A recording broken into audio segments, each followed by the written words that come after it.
This is my review of the Dell Latitude 3540. So I purchased this laptop, and some of my basic criteria was that it had to be under 500 bucks, and it had to outperform AMD's new Kaveri release, or be on par with them. One of the biggest things that I complained about with my old AMD Llano laptop was the fact that it performed great. There was a lot of mods and stuff for it, but the build quality just wasn't there, and I wanted something that was put together a lot nicer than just a bargain basement laptop that you'd pick up with cheap plastic hinges that would fall apart after a few years. I really wanted to use this thing for school, for travel, and also as a mid-range gaming laptop. Mid to low range gaming laptop that I could basically play games with while I'm on the go, while I'm in school, while I'm going out, traveling for work, at the hotel, etc., etc. I wanted something that I could play my games with on the go. I didn't necessarily need to max them, but I wanted something that I could get, that I could play my games with. And this laptop really suited that. So this is I'm going to do the walk around for you guys of the laptop.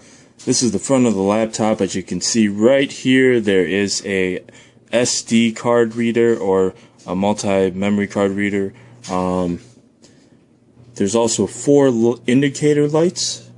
This one will tell you if the laptop is powered on. This one's a hard drive indicator. This one is a charging indicator. Note that this charging indicator only comes on when the laptop's battery needs charging, and this one shows when the laptop is booted into the operating system. On the left of the laptop, we have a power port plug, the vents, VGA, Ethernet, 2 USB 3.0 ports, USB 2.0, and your audio microphone combination jack. On the right side of the laptop, we have another USB 2.0 port, DVD drive bay, and also a Kensington lock. Kensington lock port, my apologies. On the back here, you have a whole lot of nothing other than the battery. This one that I bought from eBay came with a 6-cell battery. So it was purchased off of eBay for about $500, and it comes with a 4th generation Intel Core i5 4200U low voltage dual core CPU. That CPU is also hyper-threaded, so it shows up as 4 threads in Windows. It comes with a 15.6-inch HD display capable of 1080p. It's an anti-glare LED backlit display, and it also comes with 4 gigs of RAM out of the box, a 500 gig hard drive, basic high definition webcam, DVD burner, and Bluetooth. And the most important thing to me was an Intel or an AMD Radeon HD 8850M.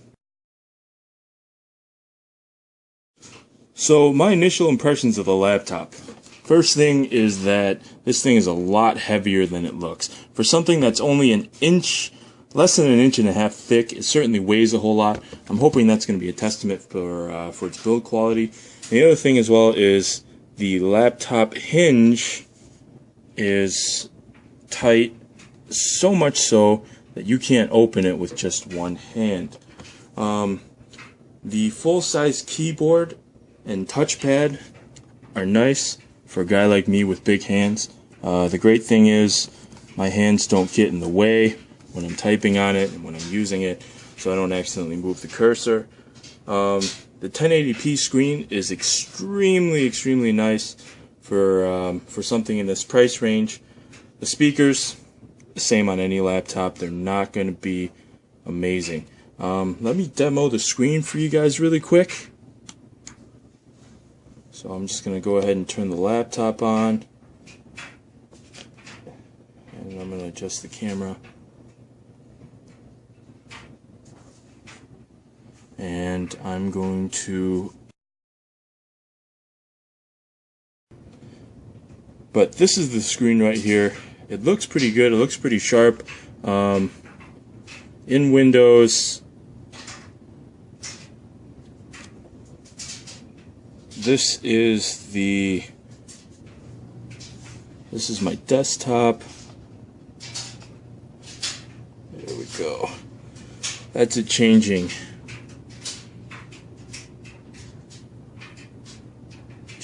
the background. Fire up Google Chrome. But the big thing is that it's really nice. It's a crisp display, even though it's not glossy. It develops or shows really good color reproduction, and overall works pretty nice.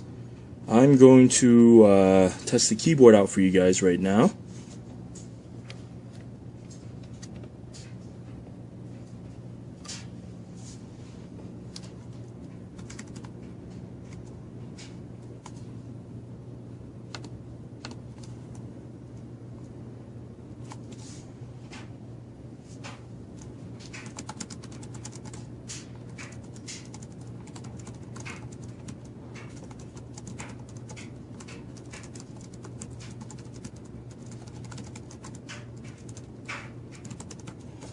And as you can see, I got pretty big hands, and I'm still able to type on this keyboard comfortably without nudging the cursor too much or at all. Overall, the ergonomics of this laptop is really good. The build quality of it is really solid. I've used a lot of laptops in the past. I've used ThinkPads, I've touched with MacBooks, I've had Toshibas, Acers, Asus, whole lot of different brands of laptops. This one feels pretty good. It's about a step down from a ThinkPad, if I really had to compare it. Very little flex in the chassis, very little flex in the keyboard. The whole thing feels solid.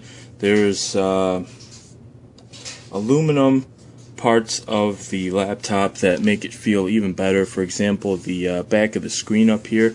This thing just feels amazing. It feels really solid. There's very little flex here. Same thing with the palm rest. It's not like with some laptops where you can kind of lean on the thing and you'll feel it bending. This isn't the case. This thing feels really solid. I can rest my palm on it all day without this thing feeling like it's going to fall apart. It should be noted too that if I were to go out and if I were to buy a laptop for about $500, which is what I paid for this thing, you would not be able to get this type of build quality in a $500 consumer grade laptop. There's a reason why I wanted to buy a business grade laptop, not necessarily get the same performance as I would have, with something in the price range, but for something like this, I can't complain too much with the build quality department. The hinges are very solid. You can definitely tell there's plastic that covers up the hinges, but underneath it is definitely built very solid. There's probably metal or something underneath there holding the laptop together. The plastic parts don't feel as cheap as normal consumer grade laptops would either. There's not as much flex as you would think there would be in plastic parts of laptops.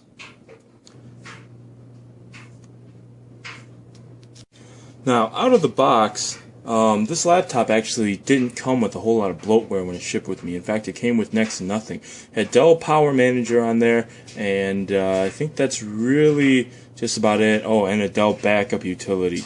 This is not like a standard consumer grade laptop where they're going to have just every single ad underneath the sun that they can make some money off of to throw at you guys. This thing came very clean, very few applications, and this is just my own set of applications that I've tossed on there. First thing that I did when I got it was I put in a 4 gig chip of 1866 memory. It comes out of the box with 1600 megahertz DDR3 RAM, but I replaced that, and another 4 gig chip of 1866 is on the way. The reason why I put that in is so that I can get a little bit extra graphics performance when I'm gaming, get a few extra frames per second, and just get the thing to run overall a little smoother. Out of the box, it also came with a spinning hard drive. This spinning hard drive didn't run too bad. It was running Windows 8, so things were pretty snappy altogether. But one thing that I really would have liked to see is a solid state drive that most of the newer laptops are coming with today. It did not. I did have to upgrade that, but out of the box with Windows 8, it was booting up in about 25-30 seconds, which isn't bad for a spinning drive at all. For your standard user, this laptop would have been just fine. I'm a hardware enthusiast, I'm a computer enthusiast, so little things, little pauses, things like that bother the ever-loving crap out of me. So I just had to go ahead and make the mods that I did in order to get the thing running even faster. The Haswell CPU definitely adds a lot of performance and battery life to this new generation of computers. It allows me to multitask really well and gives me decent battery life. Out of the box, I was getting about 5 to 6 hours of battery life overall. As long as the power profiles are on high performance, the low voltage side of the chip really doesn't show any signs of slowness too much. When you do kick it underneath, let's say you leave it unbalanced or you leave it on battery saver, you definitely do begin to notice more pauses because of the CPU cycling down so low. Gaming performance wise, I'm going to go ahead and do some more videos, but overall this thing gave me about 100 frames per second on Dota, and here were the settings right here. As you can see, I'm definitely not going to be able to max Dota, but you can see that this laptop will allow you to run the games at a playable frame rate. With Team Fortress 2, I was getting about 80 to 100 frames per second. Under these settings, as you can see in the screenshot again, not maxing everything, but also I'm not turning all the graphics down here. CSGO is a little bit different. It's a bit more of a demanding game, and these were the settings I had to go to get about 40 to 70 frames per second out of it. Again, it was all playable. No lags, no pauses, no issues. Some things I would have liked to see out of the laptop. When I was shipped this laptop, Dell shipped it with just a basic charger. Dell also decided to leave out any type of charging light indicator on this other than when the battery's on. I would have liked to see some type of light to show that the battery, or just so that the laptop was plugged in. There's no such thing on this laptop. It only shows if the laptop itself is charging. Other thing I would have liked to see on this is an mSATA port. Most new laptops now come with an mSATA port. This did not have it. As you can see in the picture here, there is no mSATA port. This is a picture of the motherboard that I'm showing you guys. No mSATA port. I would have loved to have been able to add a solid state drive, spinning hard drive, and an mSATA port, or just forego the spinning hard drive altogether and have that excellent battery life. But such is life. The CPU, I'm going to go back to that picture of the motherboard again, and you guys will see that the CPU is actually built into the motherboard. This limits any type of upgrade that I could have had in the future. I mean, I would have liked to have been able to drop an i7 in there rather than the i5. The other thing that I would have liked more is I would have liked to have been able to, if the CPU goes bad, I would have been able to replace it rather than just drop in a whole new motherboard. Another option that I would have liked to see available on this is a second 8850M. A lot of these Alienware laptops, you'll have the option of putting in a second 8850M or second graphics card in the DVD drive bay. This will enable crossfire on the laptop and give you overall better gaming performance if you ever need it in the future. This laptop doesn't seem to have it available. I'm hoping someone somewhere out there is going to be able to make a modification, but one can only hope. 9-cell battery. That's another thing that I would have liked to see out of this. Out of the box, this thing comes with a 6-cell battery. Kind of sticks up on the back, as you guys can see. But overall, you already get decent battery life out of it. I was getting about 5 to 6 average battery life out of it. 5 to 6 hours average battery life out of it. Would have been nicer to have been able to take it a little bit farther and get a 9-cell battery. I would have been absolutely okay with the laptop sticking up in the back. But Dell doesn't seem to have one available. I guess I'm going to have to wait to just to see if another manufacturer will make one for us in the future. Backlit keyboard. This is another thing that I would have loved to see with the laptop. This is a chiclet style keyboard. The keys itself are pretty smooth. There's a little travel in them though, but it's good for me when I'm gaming. Quicker response, etc., etc. But a backlit keyboard would have been nice to have been able to see myself working late at night, see where I was typing, see what I was doing. Dell doesn't seem to have one available.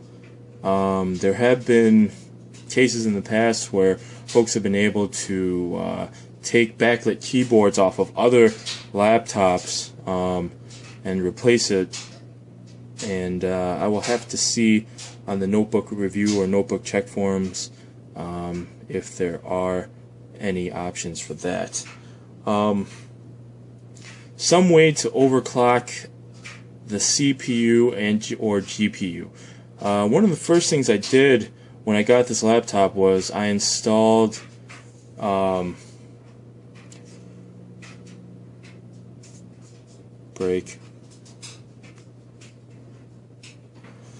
One of the other things that I would have liked to see was some way to overclock the CPU or GPU.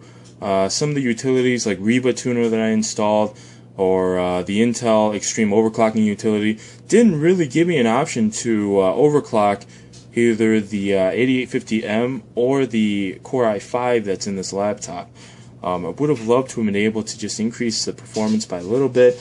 Here, the low voltage CPU leaves a lot to be desired. In some of the gaming aspect of things, you can't really, if you were to take the same GPU and you were to drop it in a standard laptop i5 or drop it in a standard Haswell i7, not the low voltage ones, the performance that you get out of this it's like an extra 5 to 10 frames per second that you would get versus what I'm getting today with the low voltage chip.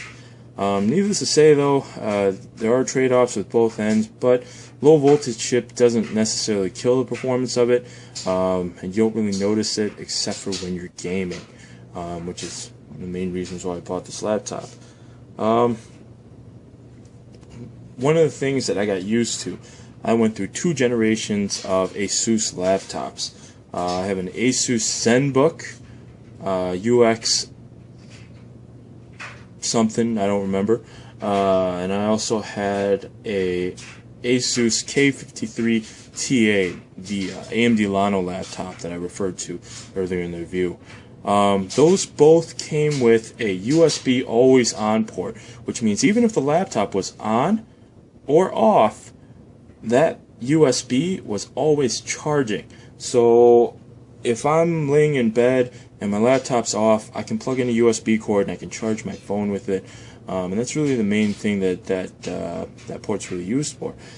This laptop doesn't have it, so I'm forced to just use a wall charger for this thing, or put it to sleep at night. Planned upgrades for the laptop. I plan on completely upgrading this laptop up to 8 gigs of DDR3 1866 RAM The higher spec RAM will allow me to get better memory throughput through the graphics card and hopefully run my games a little bit faster and make up a little bit for that low voltage Core i5.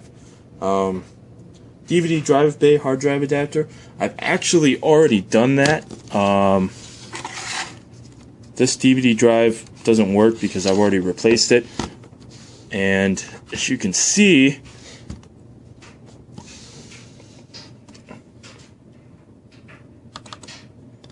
this laptop already has 2 hard drives in it.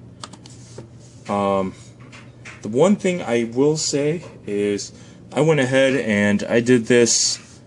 I have a solid state drive in there, 128 gig solid state drive, and I did this with the main 500 gig Caviar Blue that came with the laptop.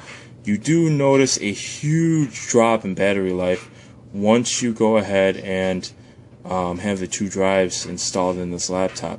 I had no need for the DVD drive bay, but it was pretty nice to have the added storage. I do plan on getting another Dell power adapter for this thing. I would like the one with the glowing blue tip. I haven't tested as to whether or not it works or not, so I'm going to have to go ahead and take it in the store. Just make sure this laptop is able to plug into it. One of the very last things I do plan to do, and this is actually already done, I planned on reapplying the thermal paste to the motherboard of the laptop. A lot of times what you'll find is when you've purchased a refurbished laptop, the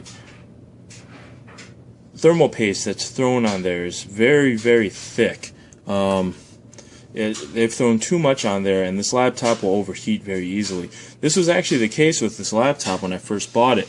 I had to have Dell service out here, and the technician had to replace some parts on the computer, one of them being the motherboard. So before he threw the motherboard back in, I had him clean up the thermal paste, and I threw my own tube of MX5 in there. This MX5 made a whole world of difference. Prior to this laptop was almost always hitting the thermal envelope whenever I was gaming. When I wasn't gaming, everything was running fine, but when I was gaming, it was definitely slowing things down. You could see it, you could feel it clocking down after a certain point. After cleaning it up, I never hit that thermal envelope anymore. It runs wonderfully, and it doesn't get too hot. You don't hear the fan kicking up as loud as it used to. In conclusion, this is a great laptop for budget gaming. Don't go out expecting this thing to be able to max Crysis and turn up, all of your graphics options and games. But if you expect low to medium settings in most of your games, you should be able to play them just fine. This thing has excellent build quality for what you end up paying for it, and overall, I could not have asked for more for $500. Thanks for your time, everyone, and thanks for watching.